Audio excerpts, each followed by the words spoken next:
And now turning to new details about an Iranian murder-for-hire plot. The Department of Justice has charged 3 men they allege Iran hired to assassinate then-candidate Donald Trump, and also Iranian-American journalist who is a critic of the Iranian regime. Joining us now is that journalist, Masih Alinejad. Masih, my solidarity with you always. I'm glad to see you, and thank you. This is, I believe, the 3rd time that this regime has launched a plot to either kidnap you or kidnap you and kill you. I'm just wondering, how are you? What are you thinking today?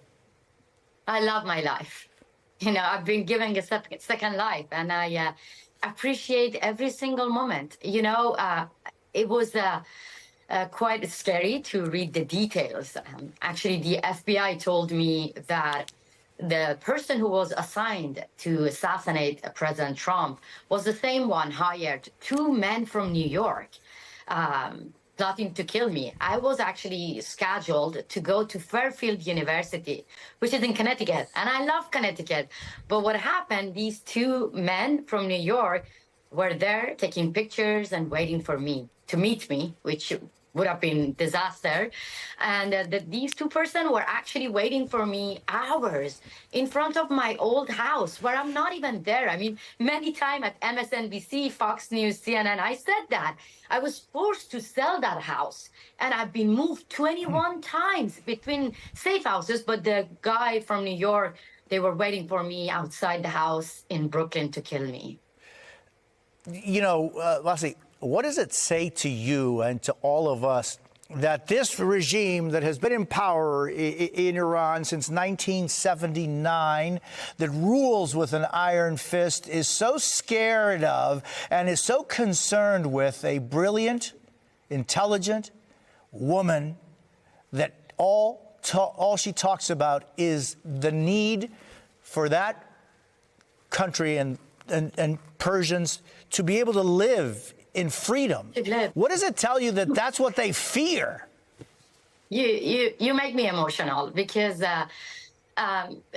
it's ironic that the same regime always telling us that America is great Satan. America is the biggest enemy of Iran.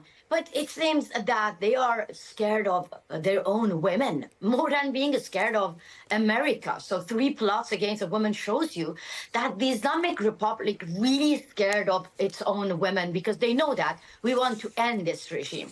And I want to actually use this opportunity to ask Americans to be with us, students, college, campus, everywhere. You hear me? This is the regime. They want to kill me because I echo the voice of brave women saying no to gender apartheid, no to barbaric regime. They want to have a normal life. They want to sing. They want to show their hair. They want to dance.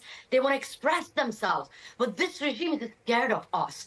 And so far, I haven't heard anything from the administration, Biden administrations. Absolutely silent, telling me go under witness protection. It means that I have to hide myself. This is what the Islamic Republic wants to do. They want to kill my spirit. They want to kill my voice. I don't want to be silent. I'm a fighter. I'm a women's rights activist, and I want to be loud. That's why I came in America, to practice my freedom of speech, my first amendment.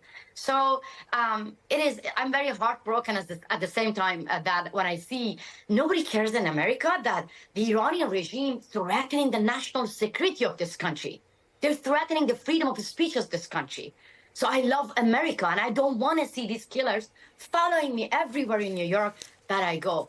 The same person who were trying to kill me was the same person trying to kill President Trump as well. I hope at least the future president, the future administration, willing to protect every individual in America and the national security of the United States of America, my adopted country.